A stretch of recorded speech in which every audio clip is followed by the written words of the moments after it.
Welcome to Live, Breathe Yoga, a show dedicated to inspiring your practice and elevating your mind, body, and soul. Today on Case Study, we explore the healing sounds of crystal singing bowls. Coming up later in the show, get your mats ready for Strike a Pose, where we discover how to connect with a patient practice. Don't forget to stay tuned for Yoga Bites, where we share our recipe of the day. We have a great show in store for you today, so stay connected for more Live, Breathe Yoga. Mudra is the Sanskrit word for gesture and is used to deepen your awareness and concentration during your practice. It can involve a combination of asana, also known as postures, breathing techniques, locks, and visualization, or it can be as simple as a change in hand position. Hridaya Mudra is the heart gesture. When you break down the word, Hrid means center and Ayam means this. To practice Hridaya, touch the end of the index finger to the root of the thumb by the palm of your hand. Now connect the middle and ring finger with the thumb. It is essential to keep the pinky finger straight in the heart gesture. It is said that the benefits of this mudra help to strengthen the heart to prevent heart attack, and it can help to balance out emotions.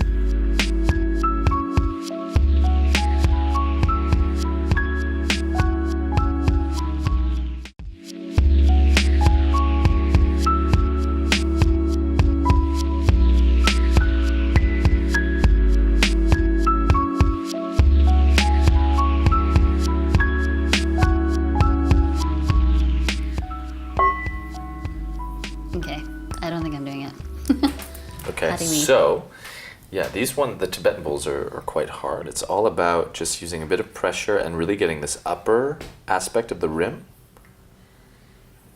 And you do have to use quite a bit of pressure. And then boom, you bring the sound out.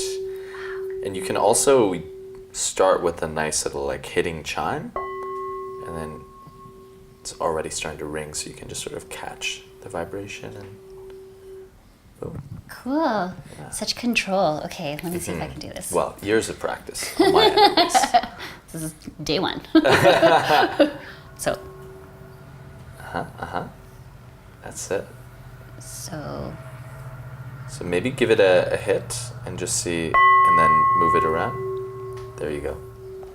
Using the upper, yeah. You're a sound healer. Oh no. Boom.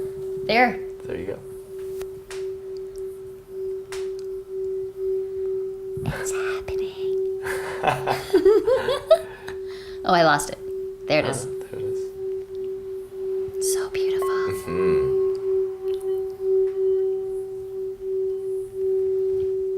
Well, we are very lucky to have Darren Austin Hall here with us because he is a sound healer and a shamanic musician. So thank you so much for being with us today. It's an honor. Can you tell me more about crystal singing bowls? Yeah, so crystal singing bowls are these extraordinary instruments that are being used in a variety of ways now for performances. People use them actually in the treatment of cancer as well. There's a hospital in New York State, Dr. Mitchell Gaynor. He's been pioneering this work because they're very relaxing for the mind and the body and the soul. And there's a huge aspect of cancer that has to do with just relieving stress. So yeah, they're being used in so many different ways. It's amazing. And where did it come from? Yeah, so it's kind of bizarre. Much like some things were intended for something entirely different and then they spawned a whole different purpose. Crystal singing bowls came from the high-tech industry as far as my research tells me. Apparently they needed a mold that could sustain the high heat of lasers basically being used to manipulate microchips. And so these quartz crystal singing bowls were perfect for sustaining that kind of heat. And then one day someone must have just banged them and realized they made sound. And then there was this healer called Awahoshi. I think she's American, and then she moved to Indonesia. And as far as I can tell, in the 80s, she was the first person to start using them as instruments for healing. And then it just kind of went from there. Now, you mentioned quartz. Now, this one isn't quartz. This one's metal. Are there different styles? Yeah, so the Tibetans apparently they had this formula of different metals. I don't know which metals they used, but there was a particular formula of a different set of metals to produce the very healing sounds of their bowls. The quartz bowls are generally all made from frosted quartz. And then there's these new bowls called alchemy bowls, which some of the colored bowls that I have, and they're infusions of other precious metals, precious gemstones. So I have a few that are made of 24 karat gold. I have one made out of moldavite, which is this crystal that came on a meteorite 1 million years ago, slammed into what is now Czechoslovakia. Wow. So it's my outer space alien bowl. Cool. Yeah, so those bowls tend to have a bit of a higher energetic vibration, but the quartz ones generally already have quite a high vibration themselves. Do you as the musician feel a difference in playing them? I do. I find the alchemy bowls definitely have a higher vibe, but all of the bowls, they all sort of have their own personality. They're all different notes, and the notes apparently correlate to the chakras, which are these subtle anatomical organs that the yoga system tells us about. So when I play the F note, for instance, I'm often connecting to the heart, or the G is for the throat, and so on. And have you performed in front of an audience that has not been, who's never heard of the crystal singing bowls? And what has their reaction been like? All the time. It's really nice. Nowadays, more and more people have heard them, which is really great. But generally, a lot of people still are unaware of the crystal bowls. And I love those experiences because I just know they're going to have a very mystical and magical experience. And it can be profoundly healing on many different levels, from healing pain in the body to I've had people see the spirit of the deceased come to visit them during a performance, to just going on a very mystical journey that heals them in a certain way. So truth be told, Darren was playing the crystal singing bowls during a practice that I had at Downward Dog. And at the end of the practice, Marla, she came and she put her hands on my shoulders, and tears. It just, out of nowhere, I didn't even realize that there was something that was in there. And I feel like that might be something that most people will encounter. It's never an intentional release that they're looking for. It's the sound of the music is quite beautiful. So what was the most interesting experience you've had when playing the crystal singing? There are too many to actually count. They're always very beautiful experiences for myself because the music that I make, I call it sacred music or shamanic music. I am just literally singing freely. So I become a channel, a conduit. Meanwhile, these bowls are creating these incredibly numinous healing vibrations around me. So generally I go into a very altered state when I'm performing. I can connect to people's energy in the room. Spiritual teachings will just zip through me. I'll get like downloads of information. But one particular event that comes to mind was I was playing for a Lululemon event, actually. It was in a giant art studio for about 200 people, and it was only candlelit. I think it was called Yoga Noir, the event. And at the end, during Shavasana, is when I actually ask spirit, because I literally connect to spirit, and I say, what energy or vibration should I sing for these people while they're in this very receptive pose of Shavasana? And while I was singing, I literally saw, like, before my mind's eye, an image of like a balcony. And on the balcony were all these like what people might call tyrants, like our Prime Minister Harper and all these other world leaders that people may loathe. And the spirit was like, sing for the tyrants. And I was like, okay. And I immediately started to sing, and I had this vision of these tyrants sort of like clenching the bars, and they were resisting the feelings I was singing. And they were very intellectual and very into dominating through the mind. And as I began to sing, they started to clench harder and harder and harder. And then something broke and they all started to weep. And I was, what is happening? And while I was continuing to play, this download came that the people in the world who are more on the tyrannical side of things, their hearts are starting to open to what's happened on the planet, what maybe they've been perpetrating.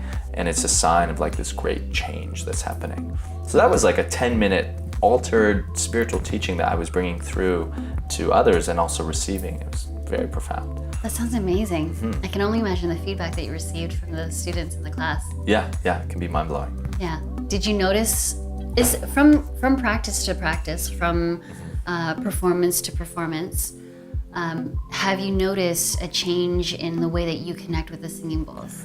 Like just like Absolutely. With meditation, you meditate in the same place over and over, and that creates the energy there for you. So never ceases to amaze me after playing them for about 6 or 7 years.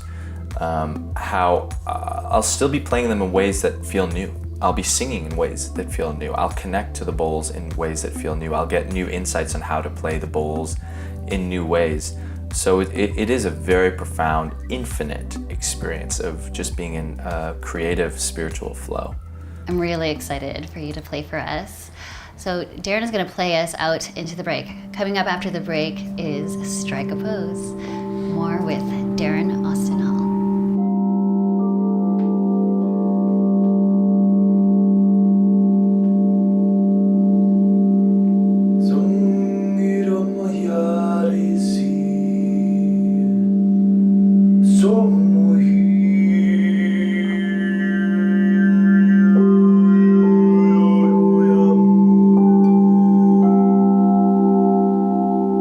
Samadhi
Welcome back. In Strike a Pose, we are sharing postures along with their modifications so you can practice safely at home and at the studio. We'll start today with extended side angle pose. Now, Kate's gonna demonstrate what this pose looks like if you are not able to come into the fullest expression of the pose, simply taking your elbow down to your knee, reaching your hand up and over. You wanna stack your shoulders, draw your lower abdomen in towards your spine and draw your rib cage in. So you're shortening the distance between your lower rib cage and your pelvic bone. And again, she's finding length on both sides of her neck as she gazes up to the sky. If it's available, maybe to look up at her hand as well.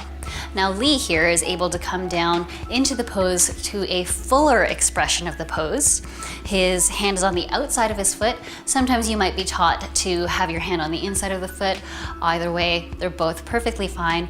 Think of when you have your hand on the earth rather, you want to press your leg into your arm back into your leg to find that resistance.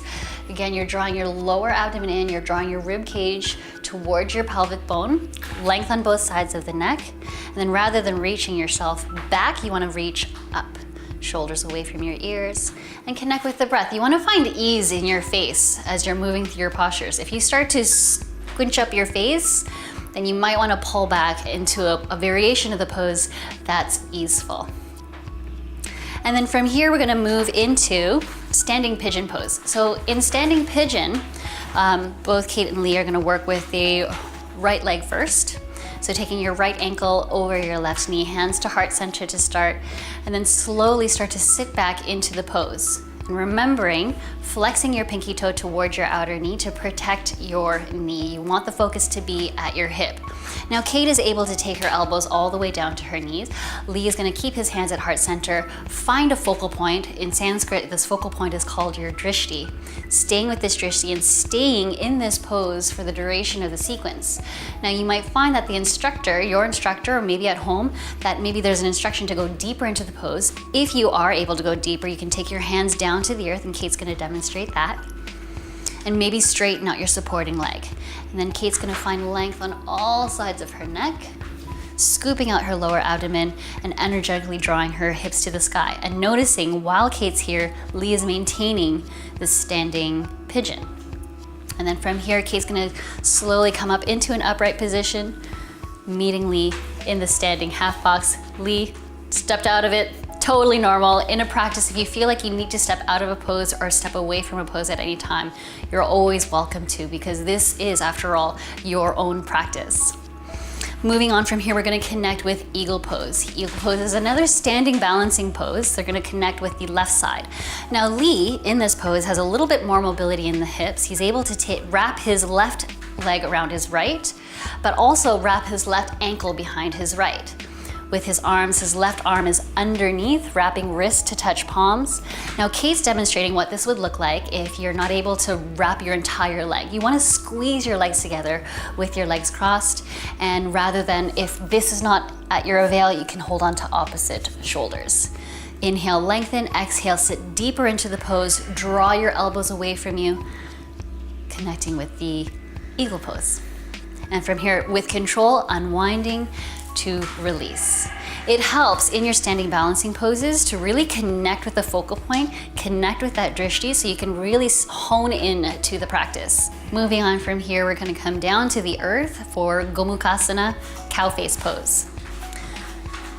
Now in this pose, you're crossing your knees on top of one another. Lee's demonstrating what this would look like if you're not able to take both knees down towards one another. So it's okay for your foot to simply be on the outside of your knee and that knee lifted. Now Kate's showing the full expression in the knees, allowing both knees to stack on top of one another. Reaching back with your arms. Now with Kate, I'm gonna get her to turn around, because what can happen in this pose is sometimes you're not able to reach your hands to touch. Totally normal. You can always use a strap or a towel to bring your hands closer together. So from here, I'm gonna take this strap into Kate's hands.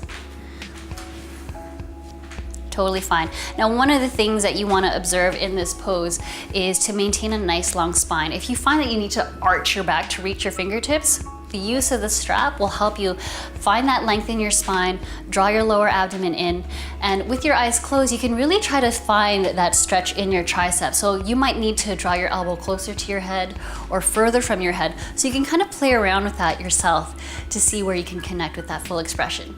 Now Lee here is actually able to reach his fingertips towards one another with ease, and drawing your lower rib cage in. You want to draw your lower rib cage in towards your pelvic bone, so you're maintaining a nice long spine. Shoulders away from your ears, and again, close your eyes and see if you can observe where in this stretch you're feeling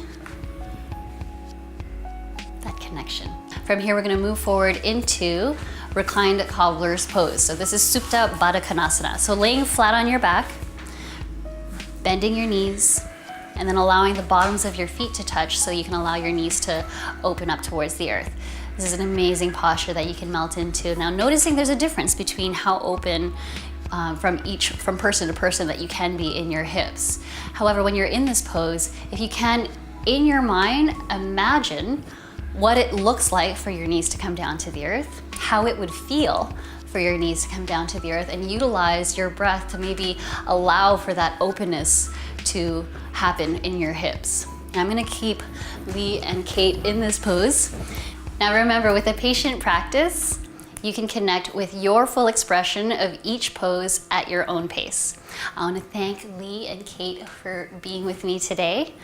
Coming up next, Yoga Bites. Namaste. Anahata, meaning unhurt, unstruck. This represents the heart chakra.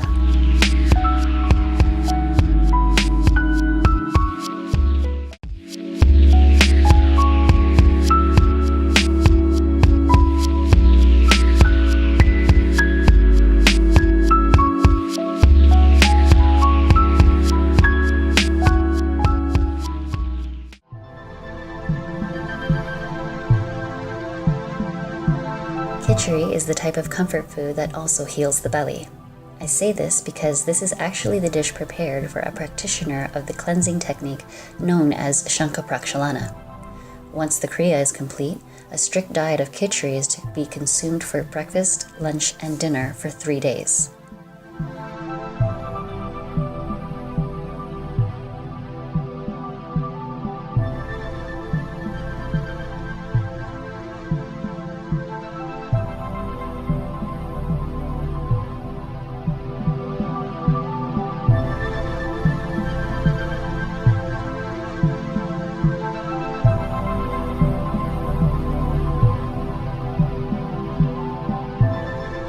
Although it takes a bit of time and prep, it is totally worth it in the end. And of course, if there is a favorite recipe that you love, or maybe there's an Ayurvedic technique that you'd like us to try it on the show, please feel free to share it with me on my Facebook page at k.yoga. Tune in next week for more Live, Breathe Yoga. Thank you for watching. Namaste.